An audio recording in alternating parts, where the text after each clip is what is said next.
Truthspresso, episode 213. Face it, we all would rather sleep in this morning. That's why God gave us espresso, to kickstart our zombified corpses into hyperdrive. And now, giving your mind and soul the morning shot of truth it craves.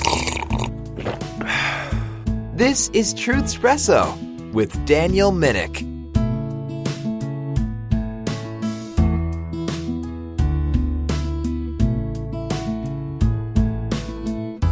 Welcome, one and all, to another episode of Truthspresso, and this is Truthspresso Express, where I jabber on, empty my brain while I am driving to work, and occasionally while I'm driving from work. But now that it's winter and everything is dark when I'm driving home, and there could be black ice and stuff, I'm not taking my chances with that one.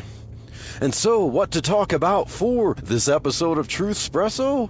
Well, how about continue to ask the question, was Jesus a socialist? And this is going to be part 6 of that series. So if you're just checking out part 6 and you haven't listened to the first 5 parts, well, you would be much more edified. You'd get a bigger picture of the answer to that question, was Jesus a socialist, by listening to all the parts. So I highly recommend, if you haven't, start from the beginning and work your way up to this episode. But that's not to say that you need to stop if you just started. There's plenty of good stuff in this episode. It can stand alone. And so what next to bring to the table? What other passages of Scripture, particularly in the life and teachings of Jesus, do some socialism advocates bring? Well, in my reading and research, I found that the story, the parable of the Good Samaritan, is one that socialists will bring up. So let's dive into it. Let's look at it. Let's make some observations and see if this parable teaches socialism. So the account of the Good Samaritan happens in Luke chapter 10. A lawyer or a teacher of the law comes to Jesus and asks him about the greatest commandment. And Jesus says, if I remember correctly, if this is the context of it, Jesus says, love the Lord your God with all your heart. That's the first. Love your neighbor as yourself. That's the second. And then this lawyer asks him, well, who is my neighbor? Yeah, because this teacher of the law wants to figure out, who can I respect and who can I avoid? So Jesus teaches this parable that shows the hypocrisy of some of these teachers of the law, that they're not really applying it as God intended. And of course, socialists like to take Jesus's attacks on the religious leaders, make Pharisees and lawyers and scribes out of most of Christianity today, along with what would be considered politically conservative, and lump them all with that, so that somehow Jesus' teachings are fully intact with the leftist dogma that may or may not even acknowledge the existence of the God of the Bible. I'm trying to remember recently if it was Joy Behar on The View that said that Jesus would be the grand something at the Pride Parade. Like Jesus would be all about drag queens and gender identity and parading all kinds of illicit stuff that seems to be directed at children a lot now. And yeah, good luck proving that. But nevertheless, with the Good Samaritan, Jesus talks about the hypocrisy of the religious leaders in this lesson here. So, what is the story of the Good Samaritan? It's a very short story, about 4 verses, or if you add a few more, according to if you stick some verses in context with this story. Jesus mentions that a man was traveling from Jerusalem to Jericho, and I'm sure some Bible scholars will indicate why this would provide context for the events that happen. Perhaps there's some places that are prone to criminal activity on the journey there. Or it's more like wilderness. There's not much civilization between the two cities there.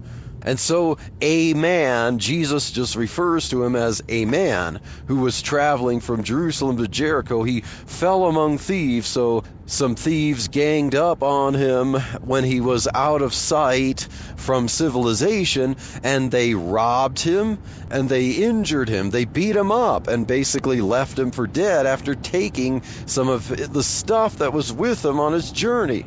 And then, after a while, you have a priest happen by chance who was walking by. He saw him, but then he passed him on the other side. And then a Levite happened to come and see him. He looked at him and then passed him on the other side. And I know I've heard lessons trying to make it like different levels of stuff. Like the priest was the most callous because he just happened to see him and pass him on the other side. And then the Levite, Jesus said he looked on him. So maybe the Levite was observing him, maybe feeling a little bit moved, but then decided, nah, I don't want to bother, and then passed him on the other side. Whatever the point, Jesus is putting these two, the priests and the Levites, who are regarded as religious leaders, the ones who do good, the ones who are examples to the people, they were hypocrites here in this story because they don't help this injured man.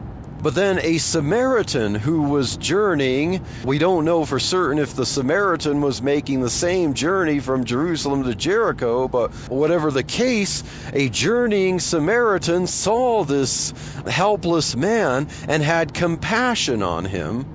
And so what did the Samaritan do? He took some of the stuff he had, perhaps some cloths for clothes that he had with him on this journey, and he used it to bind up his wounds. He had some oil, poured the oil in his wounds to try to help with the bleeding, bound up his wounds to try to stop the bleeding, put him on his donkey, and then carried him over to an inn in town, and then stayed there caring for him overnight. So likely this was possibly on the way that the Samaritan was going. So he took the man, rather than riding his donkey, the Samaritan put the man on his donkey and walked the donkey. So the Samaritan sacrificed in that way on his way toward the town, possibly Jericho, who knows, but some town where there's an inn. And so the Samaritan stayed with this injured man, taking care of him, and now the Samaritan had to continue his journey the next day. So the Samaritan took 2 pence or 2 denarii, which would be equivalent to 2 days worth of common labor, gave it to the host or the innkeeper there, and told the host there to use that to take care of this injured man, and that the Samaritan will be back, at some point to check on him and say, like, okay, if this man has anything else that he needs when I get back, please let me know and I will give or do what I can to help. And then Jesus asks the lawyer or those around him listening, which one of these 3 that I told you about was neighbor to this man? It's kind of a rhetorical question there. Like, why would anyone say otherwise than the Samaritan? Obviously, they don't say the Samaritan because it's probably hard for them to say, because the Jews regarded the Samaritans as kind of compromisers. They were half-breeds. They were only, half religious. They were half ethnic and so on. So the Jews avoided the Samaritans. They would try to avoid going through the land of the Samaritans when they had to journey north or south. So Jesus used an example of someone who the Jews despised as someone who would be generous, as someone who would be neighbor to this man. This parable is an answer to the question, who is my neighbor? And the answer, of course, was the one who helped out this man, equaling this Good Samaritan. So Jesus is trying to say, you don't judge someone by their ethnicity or the group that they've come out of, but by their actions. And that definitely is important to consider, especially with all the crazy politics of today. And especially to dispel some of what, say, woke politics would try to claim from this passage. analogizing the Samaritan or the man beaten up with others today and try to, claim that others would fit these rules when, if we analyze closely, would see, no, that's not a good analogy there. And then Jesus responding when they say, well, the one who was neighbor was the one who helped the man, then Jesus says, go and do likewise. So he's saying, don't be like the priest who looked on someone who was robbed and injured and walked by on the other side. Don't be like the Levite who looked and saw the plight but just walked by on the other side. If you see someone who has a need, a legitimate need, then help, fulfill. There's nothing pious about trying to figure out who this person is or figure that it's not your job to do. So, does this parable teach socialism? Is the Good Samaritan someone who promotes socialist programs? Is that what Jesus was teaching about being neighbor to people? Let's make some observations from this parable and see if it is indeed teaching socialism. So the first observation I'd like to make, in light of woke politics, that is kind of today's American flavor of socialism, is that Jesus doesn't identify who the man was who was robbed and beaten.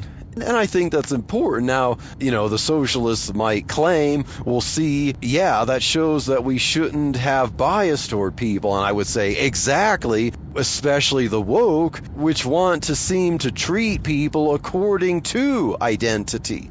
Like they want to talk about so-called white privilege. We've had things recently about like relief from Hurricane Ian and whatever kind of relief, COVID relief and stuff like that we've had politicians say we should give relief to people based on their identity, based on whether they're minorities or LGBTQ stuff, or overlook someone based on their skin color. Like say if they have whiter skin, then hey, maybe they don't get aid.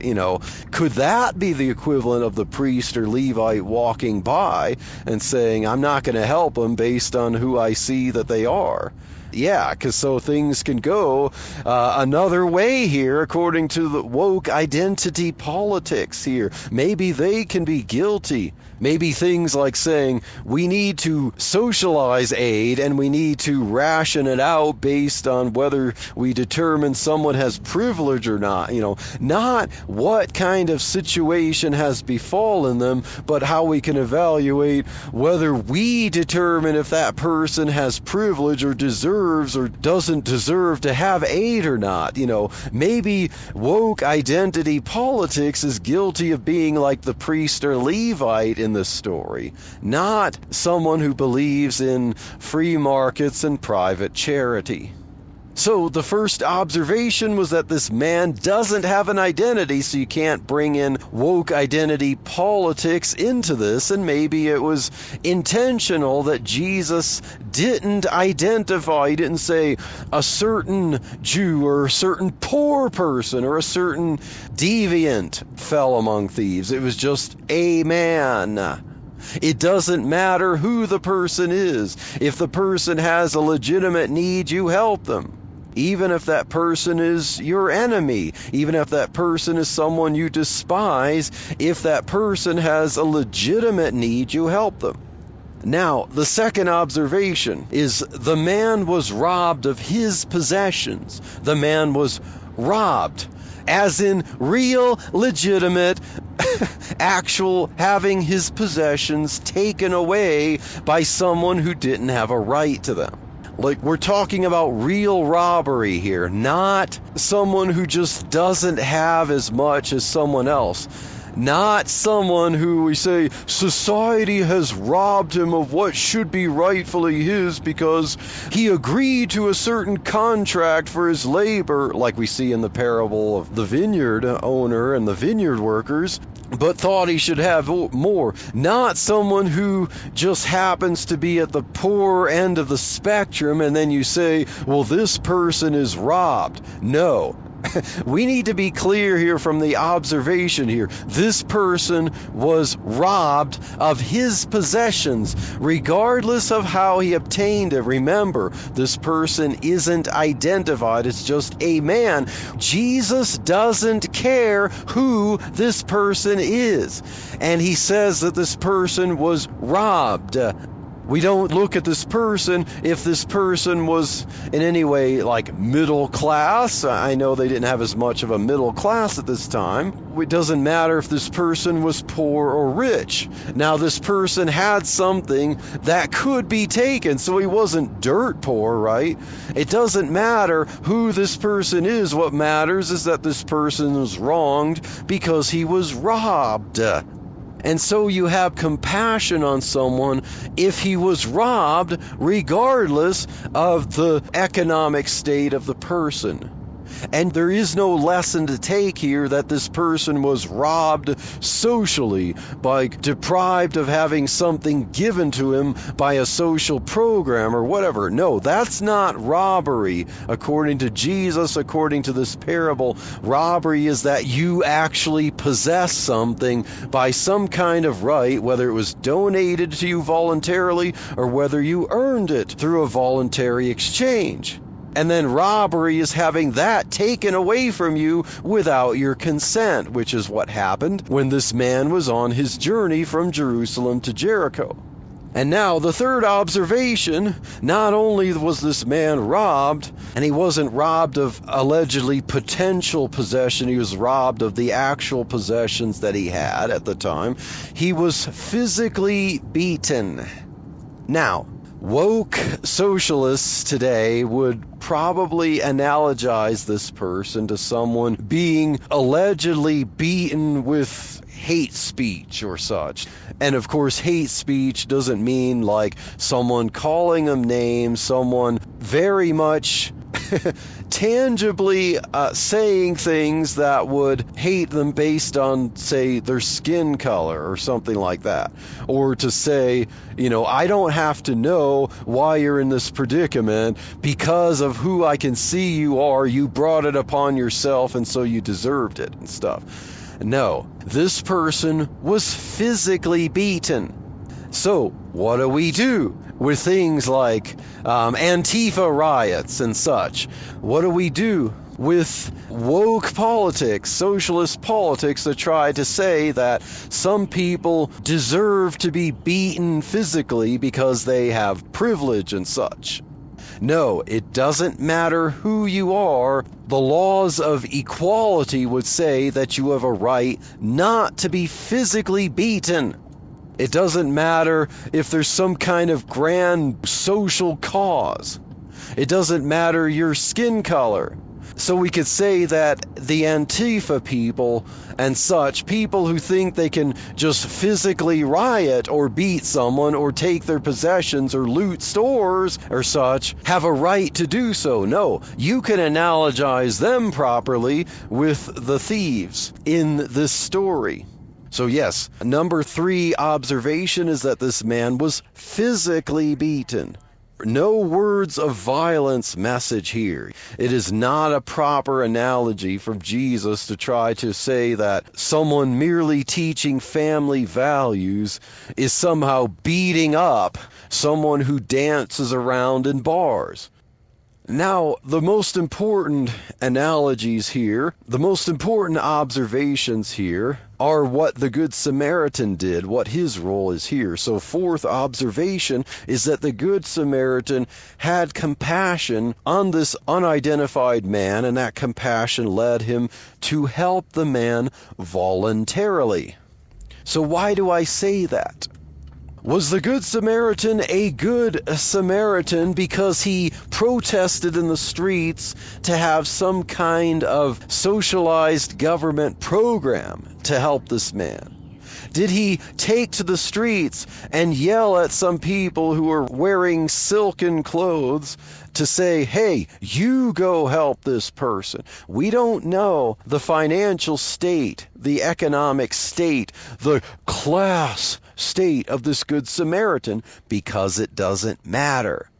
Yes, the Good Samaritan was despised. We don't know if this man could have been somewhat poor himself, which would then go to show that morality is not about saying, hey, you rich people, you have to help poor, underprivileged people. No, if you, regardless of your economic state, see someone who is physically beaten, physically robbed, go help them. You don't demand that someone else who's more privileged than you are have to go help them or be compelled to help by some state. No, you go help them. So the fourth observation is that this Good Samaritan helped him voluntarily. He didn't call on others. He didn't protest to have a social program help this person. It was a one-on-one help situation. It was a free market help. And finally, yes, related to this, the Good Samaritan used his own possessions to help him. The Good Samaritan didn't put his possessions in some kind of social program or pot that's marked for the poor and then have that go to help some nameless, faceless person out there whom the Good Samaritan would not even know or meet. No, the Good Samaritan physically saw this man, physically noticed that this man was physically robbed and physically beaten, and this Good Samaritan voluntarily helped him with his own possessions. We see he put him on his own beast or his own donkey. He bound him up with his own oil. He didn't say, come on, people. This was in a situation where likely this was the only person around. So he took him into town. He didn't bring him to the inn and say, all right, you guys, you are an inn. You probably have some money. You be the Good Samaritan now and you help him. No, the Good Samaritan gave money to the inn to help this person. So this is a lesson on you voluntarily. If you see someone have legitimate need, you help that person with your own possessions and you don't compel it on other people. And so I just parked at work.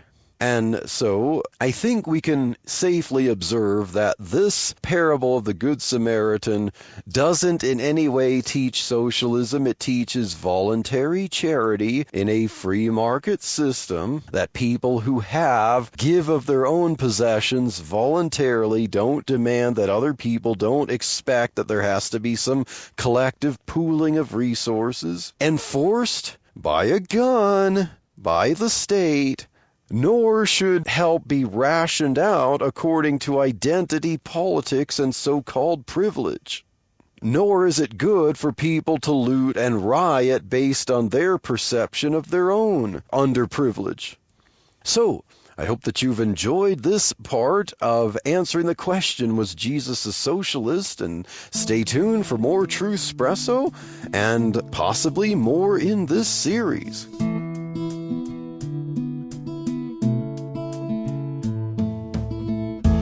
Thank you for waking up with Truthspresso. Good morning, and God bless your day.